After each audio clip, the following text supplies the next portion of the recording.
जैसा कि last episode में हमने जियान को ल्यूसी को मारकर वहाँ से भागकर निकलते हुए देखा था, लेकिन तभी अचानक जी जूनियर उसके सामने आ जाती है और उससे पूछने लगती है कि आखिर तुम कौन हो। मास्क पहना हुआ जियान पहले तो अपनी आइडेंटिटी बताने से मना कर देता है, लेकिन जब जी जूनियर उसे धमकी देती है तो जियान उसको कह देता है कि वो जियान का टीचर है। जी जूनियर समझ जाती है कि यही वो आदमी है जो जियान को ट्रेनिंग दे रहा है और उसको कल्टीवेट करा रहा है। जी जूनियर उसको धन्यवाद कहती है और उससे ये प्रॉमिस लेती है कि वो जियान को ना बताए कि उसने ल्यूसी को मारा है।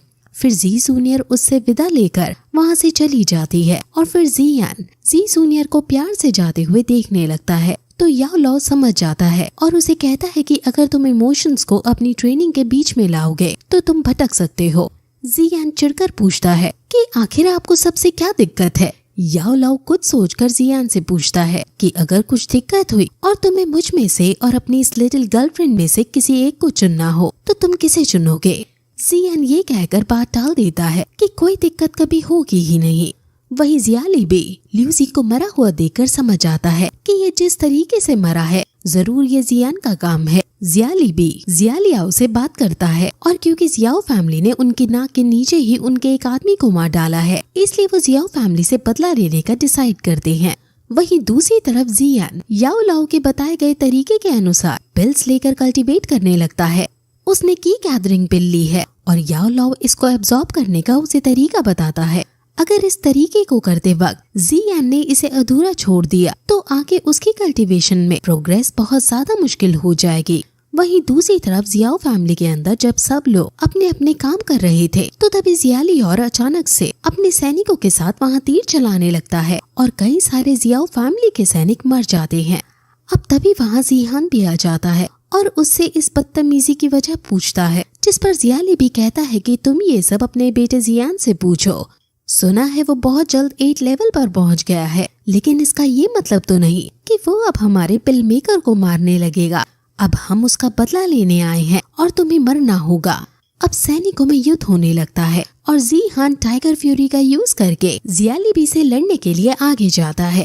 जियालियाओ और कुछ सैनिक जियान को पकड़ने के लिए जंगल में चले जाते हैं। वहीं दूसरी तरफ हम जियान को कल्टीवेट करता हुआ देखते हैं। जियान और जियाली भी बहुत आइकॉनिक लेवल की फाइट कर रहे थे, लेकिन जियान कमजोर पड़ता हुआ नजर आ रहा था और फिर जियान बुरी तरह से पिटने लगता है। वहीं दूसरी तरफ जियान की कल्टीवेशन काफी अच्छी चल रही थी और वो 2% बनने ही वाला था, लेकिन तभी वहाँ जियालियाओ आ जाता है।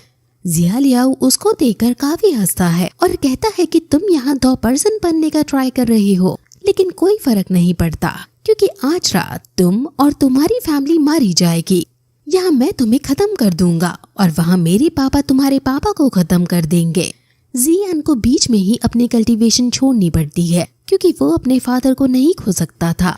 जियान याओ लाओ की मदद से सबसे पहले उन्हें एक ही बार में दूर फेंक डालता है और फिर भागकर जियाओ फैमिली के पास जाने लगता है, लेकिन याओ लाओ उसे रोकता है और कहता है कि अगर तुमने जल्दी से अपनी कल्टीवेशन पूरी नहीं की तो तुम कभी प्रमोट नहीं हो पाओगे।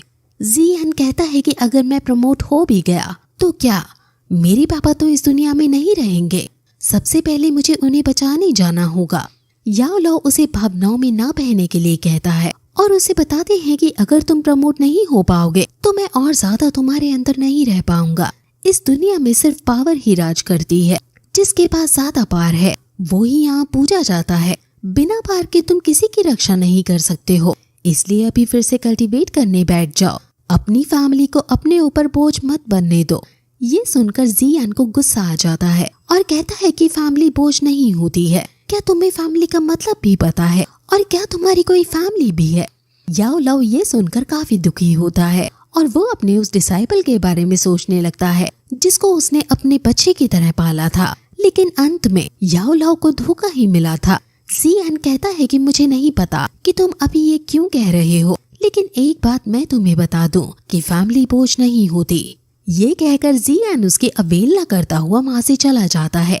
याओ लाओ कहता है कि तुम ये सब इसलिए कह रहे हो क्योंकि तुमने कभी किसी अपने से धोखा नहीं खाया है। जब खाओगे तब पता चलेगा कि ये सब मोह और मतलब के बंधन हैं जो समय आने पर तुम्हें अकेला छोड़ देंगे। जियान गुस्से में फिर उसकी अंगूठी भी फेंक देता है और भागकर जियाओ फैमिली के अंदर जाने लगता है। जियाली भी जीहान को बहुत बुरी तरह पीट रहा था और वो अपने फाइनल स्ट्राइक से जीहान को मारने ही वाला था कि तभी वहाँ जियान जियालियाओ को बंदी बनाकर वहाँ ले आता है और जियालिबी को रोकता है। जियालिबी अपने बेटे को जियान की गिरफ्त में देखकर रुक जाता है और जब जियालियाओ रहम की भीख मांग रहा होता है तो जियालिबी उदास होकर कहता है कि शायद तुम इस युद्ध में शहीद हो जाओगे क्योंकि ये युद्ध जीतना मेरे लिए काफी जरूरी है। ये सुनकर जियालियाओ हैरान हो जाता है क्योंकि उसके पापा उसे नहीं बचा रहे हैं। जियालिबी फिर अपने बेटे की परवाह ना करते हुए हमला कर देता है। हालांकि जियान अपने पापा को बचा लेता है लेकिन जिहान को काफी चोट लग जाती है। जियालिबी फिर जियान पर हमला कर देता है और जियान काफी ज्यादा घायल हो जाता है लेकिन तभी वहाँ याओ लाओ आ जाता है और जियान के अंदर घुस जाता है।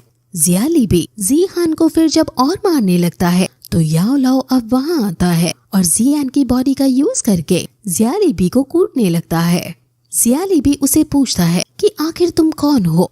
जियान फिर तभी सही मौका देखता है और याओ लाओ आसपास शील्ड क्रिएट करके जियान को कल्टीवेट करने का समय देने लगता है और जियान फिर कल्टीवेट करने लगता है। जियान अपने बचपन को याद करता है कि कैसे एक समय पर वो जीनियस हुआ करता था और सब उसे प्यार किया करते थे, कैसे फिर नलन यांड्रान ने उसकी बेइज्जती की थी और कैसे उसने 3 ईयर एग्रीमेंट साइन किया था।